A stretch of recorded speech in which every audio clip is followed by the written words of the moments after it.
Hi hello ನಮಸ್ತೆ friends, very good morning ಎಲ್ಲರಿಗೂ. ಇವತ್ತು ಬೂದುಗುಂಬಳಕಾಯ್ದು ಪಳದ್ಯ ಮಾಡ್ತಾ ಇದ್ದೀನಿ. ನೋಡಿ ಹೇಗೆ ಮಾಡೋದು ಅಂತ. ಅರ್ಧ ಕೆಜಿ ಬೂದುಗುಂಬಳಕಾಯಿ ತೊಗೊಂಡಿದ್ದೀನಿ. ಪಳದ್ಯ ಅಂದರೆ ಎಲ್ರಿಗೂ ತುಂಬ ಇಷ್ಟ ಆಗುತ್ತೆ ಸ್ನೇಹಿತರೆ, ಯಾಕೆಂದರೆ ಇದ್ರದ್ದು ಮೈಲ್ಡ್ ಫ್ಲೇವರ್ಸು. ನಾವು ಏನು ಮಸಾಲೆ ತುಂಬ ಮೈಲ್ಡ್ ಆಗಿರುತ್ತೆ, ಬಟ್ ರುಚಿ ಮಾತ್ರ ತುಂಬ ಚೆನ್ನಾಗಿರುತ್ತೆ. ಅದರಿಂದ ಎಲ್ರಿಗೂ ತುಂಬ ಇಷ್ಟ ಆಗುತ್ತೆ. ನೋಡಿ ಕಂಪ್ಲೀಟ್ ಈ ರೆಸಿಪಿನ ಸ್ನೇಹಿತರೆ. ಬೂದುಗುಂಬಳಕಾಯಿ ತುಂಬ ಚೆನ್ನಾಗಿದೆ ನೋಡಿ. ಮೊದಲೇ ತೊಳೆದ್ಬಿಟ್ಟು ಹೆಚ್ಚೋಣ. ಮೊದಲೇ ತೊಳೆದ್ಬಿಟ್ಟು ಹೆಚ್ಚಿಬಿಟ್ರೆ ಆಮೇಲೆ ತುಂಬಾ ಈಸಿ ಆಗುತ್ತೆ ಎಲ್ಲ ಕೆಲಸನೂ. ಯಾವಾಗಲೂ ತರಕಾರಿನ ಹೆಚ್ಚಿದ ಮೇಲೆ ತೊಳಿಬಾರ್ದು. ಈಗ ಹೆಚ್ಚೋದು ತೋರಿಸ್ತೀನಿ. ಮೊದಲು ಬೀಜ ಎಲ್ಲ ತೆಕ್ಕೊಂಬಿಡೋಣ ಸ್ನೇಹಿತರೆ. ಆರಾಮಾಗಿ ಹಿಂಗೆ ತೆಗೆದುಬಿಟ್ರೆ 1 ನಿಮಿಷದಲ್ಲಿ ಬೀಜ ತೆಕ್ಕೊಂಬಿಡ್ಬೋದು. ಬೀಜ ಎಲ್ಲ ತೆಗೆದುಬಿಟ್ಟು ಚೆನ್ನಾಗಿ ಮೀಡಿಯಮ್ ಸೈಜ್ ಹೋಲ್ಡ್ ಮಾಡ್ಕೊಳ್ಳೋಣ. ತುಂಬ ದಪ್ಪನೂ ಬೇಡ, ತುಂಬ ಸಣ್ಣದು ಬೇಡ. ನೋಡಿ ಬೀಜ ಹೀಗೆ ತೆಗೆದು ಹಾಕ್ಬಿಡೋಣ. ಕೈಯಲ್ಲೇ ತೆಗೆದುಬಿಡ್ಬೋದು, ಬಂದುಬಿಡುತ್ತೆ. ಒಂಚೂರು ಗಟ್ಟಿ ಇದೆ. ಓಕೆ, ಹೀಗೆ ಇದನ್ನು ನೀವು ಎಸೆಯಬಾರ್ದು. ಬೀಜ ತೆಗೆದುಬಿಟ್ಟು ಇದು ಮತ್ತೆ ಉಪಯೋಗ ಆಗುತ್ತೆ. ದೋಸೆ ಹಿಟ್ಟು ಏನಾದ್ರು ನೀವು ಇವತ್ತು ಮಾಡ್ತೀನಿ ಅಂತ ಅಂದ್ಕೊಂಡಿದ್ರೆ ಖಂಡಿತ ದೋಸೆ ಹಿಟ್ಟಲ್ಲಿ ಈ ತಿರುಳನ್ನು ಬಳಸ್ಕೋಬೋದು. ಈಗ ಹೆಚ್ಚ್ತೀನಿ. ಪಳದ್ಯಕ್ಕೆ ಹೋಳು ತುಂಬ ದಪ್ಪಕ್ಕೂ ಇರಬಾರ್ದು, ತುಂಬ ಸಣ್ಣಕ್ಕೂ ಇರಬಾರ್ದು. ಒಂಥರ ಹದವಾಗಿ ಹೆಚ್ಕೋಬೇಕು. ತೋರಿಸ್ತೀನಿ. ಈ ಥರ ನೋಡಿ ಸ್ನೇಹಿತರೆ, ಈ ಸೈಜ್ ಹೋಳು ಹೆಚ್ಕೋಬೇಕು. ಇಷ್ಟು ಮಾಡಿಕೊಂಡ್ರೆ ತುಂಬ ಚೆನ್ನಾಗಾಗುತ್ತೆ. ಈ ಸೈಜಲ್ಲಿ ಎಲ್ಲ ಹೋಳು ಹೆಚ್ಚಿಟ್ಕೊಳ್ಳೋಣ. ಈಗ ಹದವಾಗಿ ಹೆಚ್ಕೊಂಡಿರೋಂಥ ನೋಡಿ ಎಷ್ಟು ಚೆನ್ನಾಗಿದೆ ಬೂದುಗುಂಬಳಕಾಯಿ. ಹದವಾಗಿ ಹೆಚ್ಕೊಂಡಿರೋಂಥ ಬೂದುಗುಂಬಳಕಾಯಿನ ಒಂದು ಪಾತ್ರೆಗೆ ಹಾಕ್ಕೊಳ್ಳೋಣ. ನಾನಿಲ್ಲಿ ಒಂದು ಇಬ್ಬರಿಗೆ ಮಾಡ್ತಾಯಿದ್ದೀನಿ, ಅದರಿಂದ ಬರೀ ಅರ್ಧ ಕೆಜಿ ಮಾತ್ರ ತೊಗೊಂಡಿದ್ದೀನಿ. ನೀವು ಜಾಸ್ತಿ ಜನ ಏನಾರು ಇದ್ದರೆ ಇದಕ್ಕೆ ಡಬಲ್ ಮಾಡ್ಕೊಳ್ಳಿ. ಈಗ ಇದ್ರ ಮೇಲೆ ಒಂದು ಚಿಟಿಕೆ ಉಪ್ಪು ಹಾಕೋಣ. ಉಪ್ಪು ಸ್ವಲ್ಪನೇ ಹಾಕೋಣ, ಜಾಸ್ತಿ ಬೇಡ, ಆಮೇಲೆ ಹಾಕ್ಕೊಳ್ಳೋಣ. ಈಗ ಹೋಳಿಗೆ ಉಪ್ಪು ಹತ್ತಲಿ ಅಂತ ಸ್ವಲ್ಪ ಉಪ್ಪು ಹಾಕ್ಕೊಳ್ಳೋಣ. ಹಾಗೆ ಸ್ವಲ್ಪ ನೀರು ಹಾಕಿ, ಸ್ವಲ್ಪನೇ ನೀರು ಹಾಕಿ ಬೇಯಿಸೋಣ. ಬೂದುಗುಂಬಳಕಾಯಿಗೆ ಜಾಸ್ತಿ ನೀರು ಬೇಕಾಗಲ್ಲ, ಸ್ವಲ್ಪನೇ ಹಾಕ್ತಾಯಿದ್ದೀನಿ. 1 ಲೋಟದಷ್ಟು ನೀರು ಹಾಕಿದ್ರೆ ಸಾಕು. ಇದನ್ನು ಒಲೆ ಮೇಲೆ ಇಡೋಣ. ಸ್ಟವ್ ಹಚ್ಚೋಣ. ಚೆನ್ನಾಗಿ ಬೇಯಕ್ಕಿಡೋಣ. ತಟ್ಟೆ ಮುಚ್ಚಿಬಿಟ್ಟು ಬೇಯಿಸೋಣ ಸ್ನೇಹಿತರೆ. ಮೀಡಿಯಮ್ ಉರಿ ಮೇಲೆ ಬೇಯಿಸೋಣ. ಹದವಾಗಿ ಬೇಯಿಸಬೇಕು, ಬೇಯ್ತಾ ಇರಲಿ. ಮಸಾಲೆ ರೆಡಿ ಮಾಡ್ಕೊಳ್ಳೋಣ. ರೆಸಿಪಿಗೆ ತೆಂಗಿನಕಾಯಿ ತುಂಬ ಇಂಪಾರ್ಟೆಂಟು ಸ್ನೇಹಿತರೆ. ಒಳ್ಳೆ ನನ್ನ ತಲೆಗಾತ್ರದ್ದೇ ತೆಂಗಿನಕಾಯಿ ಇದು.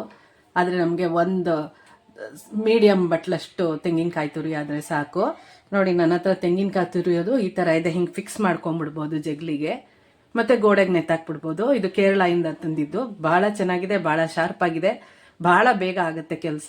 ಇವಾಗ ತೆಂಗಿನಕಾಯಿ ಹೊಡ್ಕೊಂಬರ್ತೀನಿ, ಆಮೇಲೆ ತೆಂಗಿನಕಾಯಿ ತುರಿಯೋದು ತೋರಿಸ್ತೀನಿ. ಎಷ್ಟು ದೊಡ್ಡದಾಗಿದೆ, ಎಷ್ಟು ಫ್ರೆಶ್ ಆಗಿದೆ ತೆಂಗಿನಕಾಯಿ ನೋಡಿ ಸ್ನೇಹಿತರೆ. ಈ ಥರ ಇರಬೇಕು ಪಳದ್ಯ ಮಾಡ್ಬೇಕಾದ್ರೆ. ಕಾಯಿ ಯಾವಾಗಲೂ ತುಂಬ ಫ್ರೆಶ್ ಆಗಿರಬೇಕು. ಹಳೆ ಕಾಯಿ ಅಥವಾ ಇಟ್ಟಿದ್ದು ಫ್ರೀಝರ್ಲಿ ಇಟ್ಟಿದ್ದು ಅದರಲ್ಲೆಲ್ಲ ಚೆನ್ನಾಗಾಗಲ್ಲ. ಫ್ರೆಶ್ ಕಾಯಿ ಒಡ್ಕೊಂಡು ಫ್ರೆಶ್ ಕಾಯಿ ತುರ್ಕೋಬೇಕು. ತೆಂಗಿನಕಾಯಿ ತುರಿಯೋದು ತೋರಿಸ್ತಾ ಇದ್ದೀನಿ.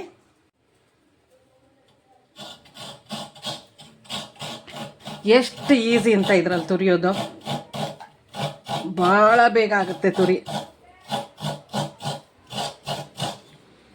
ನೋಡಿ ಹೀಗಿದೆ ತುರಿಯೋ ಮಣೆ, ಎಷ್ಟು ಶಾರ್ಪ್ ಆಗಿದೆ. ಇದು ನೋಡಿ ಗಟ್ಟಿ ಅಲ್ಯೂಮಿನಿಯಮ್ದು. ಇದು ಅಡ್ಜಸ್ಟ್ ಮಾಡೋಕ್ಕೆ ಥ್ರೆಡ್. ಈಗ ಮರದ್ದೆಲ್ಲ ಬರುತ್ತೆ, ಬಟ್ ನನಗೆ ಇದೇ ತುಂಬ ಈಸಿ ಅನಿಸುತ್ತೆ. ಇದು ಎಷ್ಟು ದಪ್ಪ ಜಗ್ಲಿಗೆ ಬೇಕಾದರೂ ಟೈಟಾಗಿ ಕೂತ್ಕೊಂಡ್ಬಿಡುತ್ತೆ. ಇದು ಜಗ್ಲಿಗೆ ಹಿಂಗೆ ಹಾಕ್ಬಿಟ್ಟು ಇದನ್ನು ಟೈಟ್ ಮಾಡ್ಕೊಂಬಿಟ್ರೆ ನೀವು ಹೊರಕೊಳ್ಳೋಕೆ ಕೂಡ ಬೇಕಾಗಿಲ್ಲ, ಅಷ್ಟು ಚೆನ್ನಾಗಿ ಟೈಟ್ ಆಗುತ್ತೆ. ಇದೇ ನನ್ನ ಹತ್ರ ಇರೋ ತುರಿಯೋ ಮಣೆ. ಇದು ಬಿಟ್ಟು ನಾನು ಯಾವುದು ಬೇರೆ ಇಟ್ಕೊಂಡಿಲ್ಲ. ಕೆಲಸ ಮಾತ್ರ ಸಖತ್ತಾಗಿ ಸೂಪರಾಗಿ ಬೇಗ ಆಗುತ್ತೆ. ಮತ್ತು ಕಾಯಿ ತುರಿನೂ ಅಷ್ಟೇ ನೋಡಿ ಸ್ನೇಹಿತರೆ, ಎಷ್ಟು ಚೆನ್ನಾಗಿದೆ ಕಾಯಿ ತುರಿ. ನೋಡಿ, ನೋಡಿದ್ರೇ ತಿನ್ಬಿಡ್ಬೇಕು ಅನಿಸುತ್ತೆ, ಅಷ್ಟು ಚೆನ್ನಾಗಿದೆ. ಸೊ 1 ಬಟ್ಲಷ್ಟು ಈ ಹೋಳು ತೊಗೊಂಡಿದ್ನಲ್ಲ ಅದರಲ್ಲಿ 3/4 ತುರ್ಕೊಂಡಿದ್ದೀನಿ. ತುರ್ಕೊಂಡಿರೋ ಕಾಯಿನ ಮಿಕ್ಸಿ ಜಾರ್ಗೆ ಹಾಕ್ಕೊಂಬಿಡೋಣ. ಇದಾದಮೇಲೆ ಬೇರೆ ಪದಾರ್ಥ ಹಾಕೋದು ತೋರಿಸ್ತೀನಿ. ನಿಧಾನಕ್ಕೆ ಗಮನಿಸಿ, ಆವಾಗ ಪಳದ್ಯ ಸೂಪರಾಗಿ ಬರುತ್ತೆ. ಮಜ್ಜಿಗೆ ಹುಳಿ ಅಲ್ಲ ಸ್ನೇಹಿತರೆ, ಪಳದ್ಯ ಅಂತಲೇ. ಈಗ ಬಾಕಿ ಇಂಗ್ರೀಡಿಯೆಂಟ್ಸ್ ತೋರಿಸ್ತೀನಿ ನೋಡಿ. ನಾನಿಲ್ಲಿ ಒಂದು 5-6 ಹಸಿಮೆಣ್ಸಿನ್ಕಾಯಿ ತೊಗೊಂಡಿದ್ದೀನಿ. ನಮಗೆ ಸ್ವಲ್ಪ ಖಾರ ಬೇಕು, ನಿಮಗೆ ಖಾರ ಹೇಗೆ ಬೇಕೋ ಹಾಗೆ ಮೆಣಸಿನ್ಕಾಯಿ ತೊಗೊಳ್ಳಿ. ಹಾಗೆ ನೋಡಿ ಇದರಲ್ಲಿ 2 ಸ್ಪೂನ್ ಜೀರಿಗೆ, ಅರ್ಧ kg ಹೋಳಿಗೆ 2 ಸ್ಪೂನ್ ಜೀರಿಗೆ ಉಪಯೋಗಿಸ್ಬೇಕು. ಇಲ್ಲಿ 1 ಸ್ಪೂನ್ ರುಬ್ಬಕ್ಕೆ ಹಾಕೋತಾ ಇದ್ದೀನಿ, ಇನ್ನೊಂದು ಸ್ಪೂನ್ ಆಮೇಲೆ ತೋರಿಸ್ತೀನಿ. 1 ಸ್ಪೂನ್ ಜೀರಿಗೆ ಹಾಕ್ಕೊಳ್ಳೋಣ. ಹಾಗೆ ಕರ್ಬೇವಿನ ಸೊಪ್ಪಿನ ಘಮನೂ ಇರಲಿ. ತಿಳ್ಕೊಳ್ಳಿ, ಇದು ಮಜ್ಜಿಗೆ ಹುಳಿ ಅಲ್ಲ.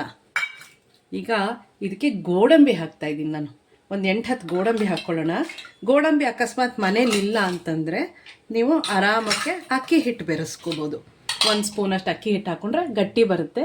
ಗೋಡಂಬಿ ಹಾಕೋದ್ರಿಂದ ರುಚಿ ಹೆಚ್ಚಿಸುತ್ತೆ, ಅದರಿಂದ ಗೋಡಂಬಿ ಉಪಯೋಗಿಸಿದ್ವಿ. ಸ್ವಲ್ಪ ಹಿಂಗೆ ಹಾಕೋಣ, ಸ್ವಲ್ಪ ಸಾಕು. ಸ್ವಲ್ಪ ನೀರು ಹಾಕಿ ನುಣ್ಣಕ್ಕೆ ರುಬ್ಬೋಣ. ಚೂರು ತರಿಯಾಗಿ ರುಬ್ಕೊಂಬಿಟ್ಟು ಮಿಕ್ಸಿ ಜಾರ್ನ ಕೆಳಗಿಟ್ಕೊಂಡು ನೋಡಿ, ಇವಾಗ ಶುಂಠಿ ಹಾಕ್ಕೊಳ್ಳೋಣ. 1 ಇಂಚಷ್ಟು ಶುಂಠಿ ಹಾಕಿದ್ದೀನಿ. ಇದಕ್ಕೆ ಇಂಪಾರ್ಟೆಂಟು 2 ಸ್ಪೂನಷ್ಟು ಮೊಸರು ಹಾಕ್ಕೊಳ್ಳೋಣ. 1 2 ಸ್ಪೂನ್ ಮೊಸರು ಹಾಕೋದು. ಇದು ಮಜ್ಜಿಗೆ ಹುಳಿ ಅಲ್ಲ. ಮೊಸರು ಹಾಕಿ ಇದನ್ನು ನುಣ್ಣಕ್ಕೆ ರುಬ್ಕೊಳ್ಳೋಣ. ನೋಡಿ ಏನು ಚೆನ್ನಾಗಾಗಿದೆ ಅಂತ. ಈ ಥರ ಒಂದು ಚಟ್ನಿ ಅದಕ್ಕೆ ಮಾಡ್ಕೊಳ್ಳೋಣ.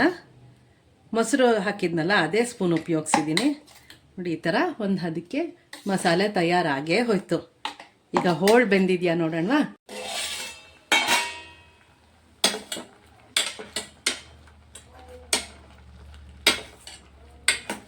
ನೋಡಿ ಎಷ್ಟು ಹದವಾಗಿ ಹೋಳು ತುಂಬ ಚೆನ್ನಾಗಿ ಬೆಂದಿದೆ. ಹೀಗೆ ಕೆದಕ್ಬಿಟ್ಟು 1 ನಿಮಿಷ ಹಾಗೆ ಬಿಡೋಣ. ಈಗ ಬನ್ನಿ, ಬಾಣಲೆ ಇಟ್ಬಿಟ್ಟು 1 ದೊಡ್ಡ ಸ್ಪೂನಷ್ಟು ಒಳ್ಳೆ ಘಮ ಅನ್ನೋ ತುಪ್ಪ ಹಾಕೋಣ. ಎಷ್ಟು ಚೆನ್ನಾಗಾಗುತ್ತೆ ಅಂದರೆ ನೀವು ಮಾಡಿ ಸ್ನೇಹಿತರೆ.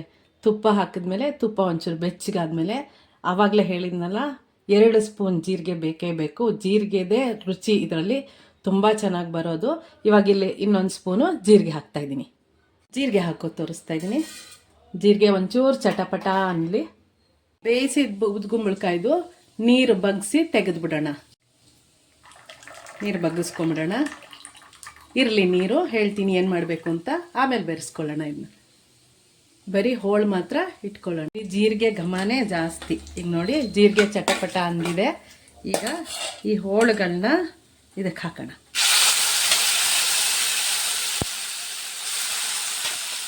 ಒಂದು 2 ನಿಮಿಷ ಹುರಿಬೇಕಾಗುತ್ತೆ.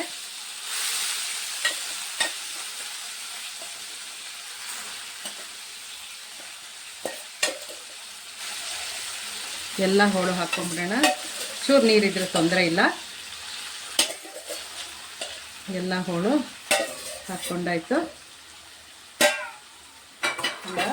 ಒಂದು 2 ನಿಮಿಷ ತುಪ್ಪದಲ್ಲಿ ಬಾಡಿಸ್ಕೊಳ್ಳೋಣ. ಈ ಮೆಥಡಲ್ಲಿ ಮಾಡಿದ್ರೆ ಪಳದ್ಯ ಹೆಂಗಿರುತ್ತೆ ಅಂದರೆ ಅದ್ರ ಘಮ, ಅದ್ರ ರುಚಿ ಸೂಪರು. ಇದಕ್ಕೆ ರುಬ್ಬಿಟ್ಕೊಂಡಿರೋ ಮಸಾಲೆ ಹಾಕ್ಬಿಡೋಣ. ಮಿಕ್ಸಿ ಜಾರ್ಗೂ ನೀರು ಹಾಕಿ ಬಗ್ಗಿಸ್ಕೊಂಬಿಡೋಣ. ಮಿಕ್ಸಿ ಜಾರ್ ಮುಚ್ಚಳ ಇದು ಎಲ್ಲ ತೊಳೆದು ಈ ಥರ ನೀರನ್ನು ಇದಕ್ಕೆ ಸೇರಿಸ್ಕೊಳ್ಳೋಣ. ಈ ಪಳದ್ಯ ತುಂಬ ಗಟ್ಟಿನೂ ಇರಬಾರ್ದು, ತುಂಬ ನೀರಾಗೂ ಇರಬಾರ್ದು. ಈಗ ಇದಕ್ಕೆ ಬೂದುಗುಂಬಳಕಾಯಿ ನೀರಿತ್ತಲ್ಲ ಬೇಯಿಸಿದ್ದು, ಇದನ್ನು ಹಾಕ್ಬಿಡೋಣ. ಹಾಗೆ ಈ ಮೊಸರು ಒಂಚೂರು ಉಳಿದಿತ್ತು, ಇದನ್ನು ಹಾಕೋಣ.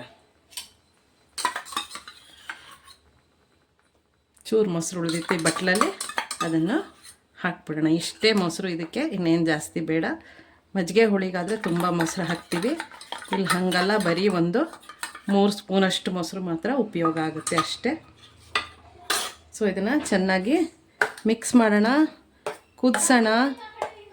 ಇದಕ್ಕೆ ಬೇಕಾದಷ್ಟು ರುಚಿಗೆ ತಕ್ಕಷ್ಟು ಉಪ್ಪು ಹಾಕೋಣ. ನಾನಿಲ್ಲಿ ಇದು ಮೀಡಿಯಮ್ ಸೈಜ್ ಸ್ಪೂನು, 3/4 ಸ್ಪೂನ್ ಉಪ್ಪು ಹಾಕಿದ್ದೀನಿ. ಸಾಕಾಗುತ್ತೆ. ಉಪ್ಪು ನೋಡ್ಕೊಂಡು ಹಾಕ್ಕೊಳ್ಳಿ. ಸ್ನೇಹಿತರೆ ನೋಡಿ, ಸೂಪರ್ ಸಖತ್ತಾಗಿರೋ ಬೂದುಗುಂಬಳಕಾಯಿ ಪಳದ್ಯ ರೆಡಿಯಾಗಿದೆ. ಕುದೀಲಿ. ಕುದ್ದಾದ್ಮೇಲೆ ಅನ್ನದ ಜೊತೆ, ಚಪಾತಿ ಜೊತೆ ಹಾಗೆ ತಿನ್ನೋಕ್ಕೆ ಎಲ್ಲ ತುಂಬಾ ಚೆನ್ನಾಗಿರುತ್ತೆ. ಗೋಡಂಬಿ ರುಚಿ, ಜೀರಿಗೆ ಘಮ, ಕಾಯಲ್ಲಿ ಹಾಲಿಂದು ರುಚಿ ಎಲ್ಲ ಸೇರಿಕೊಂಡು ಭಾಳ ಒಂಥರ ರಿಚ್ ಡಿಶ್ ಅಂತಲೇ ಹೇಳ್ಬೋದು. ಆರೋಗ್ಯಕ್ಕೂ ತುಂಬಾ ಒಳ್ಳೆಯದು. ಮಾಡಿ ನೋಡಿ ಸ್ನೇಹಿತರೆ. ಮಾಡಿಬಿಟ್ಟು ಕಮೆಂಟ್ ಬಾಕ್ಸಲ್ಲಿ ತಿಳಿಸಿ ಹೇಗೆ ಬಂತು ಅಂತ. ನಮ್ಮ ಮನೇಲಿ ಎಲ್ಲರೂ ಇಷ್ಟಪಡ್ತಾರೆ ಇದನ್ನು. ಇದಕ್ಕಿನ್ನೇನು ಒಗ್ಗರಣೆ ಇದು ಏನೂ ಬೇಕಾಗಲ್ಲ, ಇಷ್ಟೇ ಸಾಕು. ತುಂಬ ಚೆನ್ನಾಗಾಗುತ್ತೆ. ಟ್ರೈ ಮಾಡಿ ನೋಡಿ. ಒಳ್ಳೆ ಕುದಿ ಬಂದಿದೆ ಸ್ನೇಹಿತರೆ. ಇದಕ್ಕೊಂದು ಸಣ್ಣಕ್ಕೆ ಕರಿಬೇವಿನ ಸೊಪ್ಪು, ತುಪ್ಪ, ಒಗ್ಗರಣೆ ಹಾಕ್ಬಿಡೋಣ. ಇದೇ ಫೈನಲ್. ನೋಡಿ ತುಂಬ ಚೆನ್ನಾಗಾಗಿದೆ ಪಳದ್ಯ. ನೋಡಿ ಇಷ್ಟ ಆಗುತ್ತೆ ಅನ್ಕೋತೀನಿ ಸ್ನೇಹಿತರೆ. ಇದರಲ್ಲಿ ಜಾಸ್ತಿ ಮೊಸರಿಲ್ಲ. ಒಗ್ಗರಣೆ ಹಾಕ್ಬಿಡೋಣ. ತುಪ್ಪ ಮತ್ತು ಕರಿಬೇವಿನ ಸೊಪ್ಪು ಅಷ್ಟೇ ಒಗ್ಗರಣೆ. ಇದಕ್ಕೆ ಸಾಸಿವೆ ಎಲ್ಲ ಹೊಂದಲ್ಲ. ನೋಡಿ ಒಗ್ಗರಣೆ ಹಾಕ್ಬಿಡೋಣ. ಅಷ್ಟೇ ಸಾಕು. ತುಪ್ಪ ಸೀಸಬಾರ್ದು, ಒಗ್ಗರಣೆ ಹಾಕ್ದಂಗೂ ಇರಬೇಕು, ತುಪ್ಪ ಹೊಗೆ ಬರಬಾರ್ದು. ನೋಡಿ ಸ್ನೇಹಿತರೆ, ಸೂಪರ್ ಅಲ್ಲ? ಸೂಪರ್ ಆಗಿರೋ ಪಳದ್ಯ ನೋಡಿ ಏನು ಚೆನ್ನಾಗಾಗಿದೆ ಅಂತ.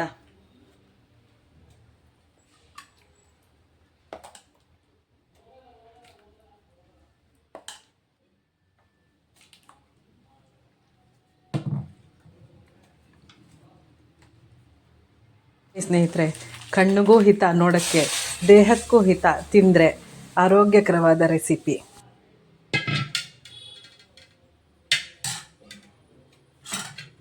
Thank you so much for watching ಸ್ನೇಹಿತರೆ. ಪೂರ್ತಿ ವಿಡಿಯೋ ನೋಡಿದ್ದಕ್ಕೆ ತುಂಬ ಹೃದಯದ ಧನ್ಯವಾದಗಳು.